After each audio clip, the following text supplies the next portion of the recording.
What if the people you trusted with your dreams were secretly rewriting your destiny while you smiled beside them? That question hovered like a restless spirit over the city of Eco Vista, a modern African metropolis where glass towers scraped the sky and ambition walked the streets in polished shoes. On the top floor of Zomoni Heights, a 45-story building wrapped in steel and ambition, Amina Balogun stood alone in her office. Below her, the city paused. Car horns sang impatient songs, digital billboards blinked promises of wealth, and the lagoon shimmered under the glow of a restless moon. Amina rested her palms against the glass, breathing slowly, as if the city itself might answer the question pounding quietly in her chest. She was 40 years old. Founder and CEO of Balogun Strategic Holdings, one of the most powerful consulting and infrastructure firms in West Africa.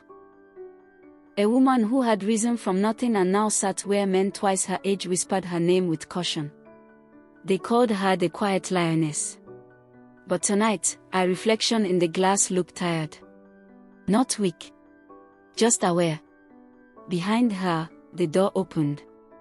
"You're still awake?" asked Femi Adewale, her husband, his voice smooth with concern. Amina turned and smiled. "Sleep avoids people with big responsibilities." Femi chuckled softly and walked toward her. He wore a tailored navy suit, his hair neatly trimmed, his confidence effortless. To the outside world, he was the perfect partner, the man who stood beside Africa's most respected female entrepreneur. He placed his hands on her shoulders. "You should rest. Tomorrow is important." "Yes," Amina replied. "Very important." He kissed her cheek. "Your cousin will be there early. She's been preparing." At the mention of Lola Balogun, Amina's eyes flickered, just once. "I know," she said quietly. Femi didn't notice. But fate did. Amina Balogun's success was not inherited. It was fought for. She grew up in Ajigana, raised by a mother who sold food by the roadside and taught her daughter how to count change faster than most adults could count blessings. Her father died young, leaving behind nothing but a box of old notebooks and unfinished dreams. Amina learned early that no one was coming to save her. She studied under flickering streetlights. She worked 3 jobs in university. She endured rejection with a straight back and a quiet heart. "You are brilliant," investors told her when she pitched her first business idea. "But this market is not kind to women like you."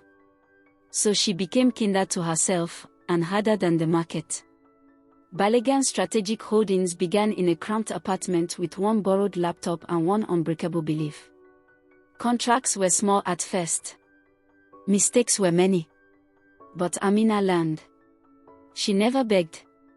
She built. When her firm landed its first major government partnership, she cried alone in the bathroom, biting her hand so no one would hear her break. That was the year she met Femi. He was charming, educated, connected. He listened when she spoke. Supported her ideas. Introduced her to circles she had never entered. When they married, magazines celebrated them as Africa's power pair. When Balogun Strategic expanded across borders, Femi stood beside her at every press conference, smiling. But applause can rot into envy. And love, when mixed with comparison, can sour quietly. Lola Balogun arrived in Amina's life like a promise. Younger by 12 years, sharp-tongued and sharp-minded, Lola was brilliant and hungry. Amina sponsored her education, brought her into the city, and later employed her at the farm. "I want to be like you," Lola said often. Strong. Respected. Untouchable. Amina smiled at that word. Untouchable. She did not know that Lola's admiration had already begun to twist into desire. Desire not to become Amina, but to replace her. Femi noticed Lola's ambition before Amina did. He noticed the way she watched power. The way she asked questions that reached beyond her position. The way her silence was always listening. One evening, during a family gathering in Amina's luxury home, rain tapping softly against the windows, Femi poured Lola a drink. "You remind me of her," he said casually. Before the weight of everything settled. Lola smiled slowly. "Then maybe I should carry the weight." Femi did not answer. But something dangerous passed between them. Tommy Okafor was Amina's closest friend. They met in university, two stubborn women surviving on dreams and instant noodles. Tommy was a lawyer now, sharp-eyed, endlessly observant, the kind of friend who saw what others ignored. "You're being watched," Tommy said one evening as they sat on Amina's balcony. Amina laughed. "I run a $1 billion company. Of course I'm watched." "No," Tommy replied. "Not like that." Amina didn't press. But she listened. The betrayal revealed itself not through drama, but through paperwork. An email copied twice. A financial report signed too easily. A contract clause that shifted power subtly. Amina felt the ground tilt. She didn't accuse. She hired a private forensic team. What they uncovered shattered her quiet nights. Femi and Lola were planning a slow takeover. Shell companies. Altered voting rights. A narrative that painted Amina as emotionally unstable and distracted. They planned to move her aside without noise. Without blood. Without mercy. Amina sat alone in her bedroom long after midnight, staring at the evidence. She did not cry. She remembered her mother's words. "When you discover a knife behind your back, do not turn suddenly. Learn how it moves." And so, Amina chose silence. For 5 years, Amina played the role they expected. She praised Lola publicly. She trusted Femi openly. She appeared tired. Distracted. Soft. But behind closed doors, she was building her escape and their exposure. She restructured assets. Moved intellectual property. Prepared legal traps layered with patience. Tommy helped quietly, advising without emotion. "They think silence means ignorance," Tommy said once. Amina smiled. "Silence is a classroom. I am learning them." Femi grew confident. Lola grew arrogant. They believed the crown was already sleeping. Balogun Strategic Holdings' 20th anniversary gala was held at a luxury hotel overlooking the city. Politicians, investors, media. Legacy was in the air.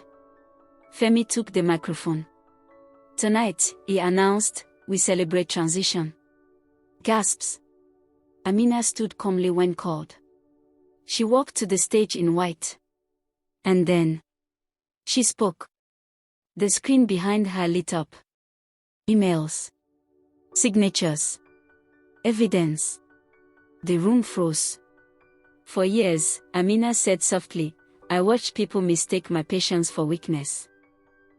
Security moved in. Lawyers stepped forward. Lola screamed. Femi collapsed. Amina did not shout. She only said, "You never held power. I allowed you to believe you did." The courts moved swiftly. Truth is heavy. Consequences followed. Femi lost everything. Lola lost her future. Amina lost illusions, but gained peace.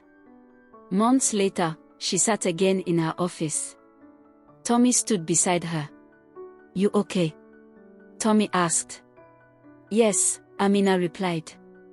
"I finally am." The city breathed below them. Moral of the story. In modern cities as in ancient tales, betrayal often wears a smile. But patience is stronger than anger, and silence can be sharper than noise.